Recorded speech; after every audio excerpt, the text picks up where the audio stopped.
இன்னைக்கு காலையில பிரேக்ஃபாஸ்ட்டுக்கு சப்பாத்தி தான். ஸோ சப்பாத்தி கூட சன்னா மசாலா பெஸ்ட் காம்போ. எனக்கு அவ்ளோ பிடிக்கும் சப்பாத்தி, சன்னா மசாலா. ஆனா வீட்ல எல்லாருமே சப்பாத்தி கூட இன்னைக்கு சன்னா மசாலா வேணாம், வேற ஏதாச்சும் பண்ணலாமே அப்படின்னு சொன்னப்போ தான், ஓகே நம்ம ஏன் வெஜிடபிள் வெள்ள குருமா பண்ணக்கூடாது அப்படின்னு சொல்லிட்டு நினச்சிட்டு இருந்தேன்.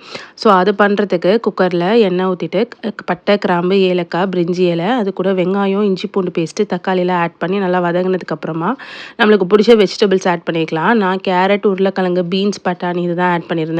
நல்லா மிக்ஸ் பண்ணிட்டு கொஞ்சமா உப்பு ஆட் பண்ணிக்கோங்க. அது கூட கொஞ்சம் கரம் மசாலா, மிளகுத்தூள் இது 2 மட்டும் தான். வேற மசாலாவே கிடையவே கிடையாது. ரொம்ப மைல்டா செம்ம டேஸ்டியா இருக்கும். கண்டிப்பா ட்ரை பண்ணுங்க. இப்போ இதில நம்ம அரைச்சிருக்க முந்திரி, தேங்காய், கசகசா இதெல்லாமே சேர்த்து நம்ம பேஸ்ட்டா அரைச்சு வச்சிருக்கேன். ஸோ இது எல்லாத்தையுமே நம்ம இதில ஆட் பண்ணிட்டு நல்லா மிக்ஸ் பண்ணி விட்டுக்கோங்க. நல்லா மிக்ஸ் பண்ணதுக்கப்புறமா இதுக்கு தேவையான அளவுக்கு வாட்டர் ஆட் பண்ணிக்கோங்க.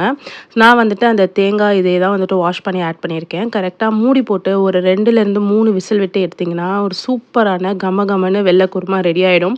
மேல ஃபைனலா கொத்தமல்லி போட்டு சர்வ் பண்ணீங்க அப்படின்னா, சன்னா மசாலா என்னங்க, இனிமேல் இந்த வெள்ள குருமா தான் சாப்பிடுவீங்க. கண்டிப்பா ட்ரை பண்ணுங்க.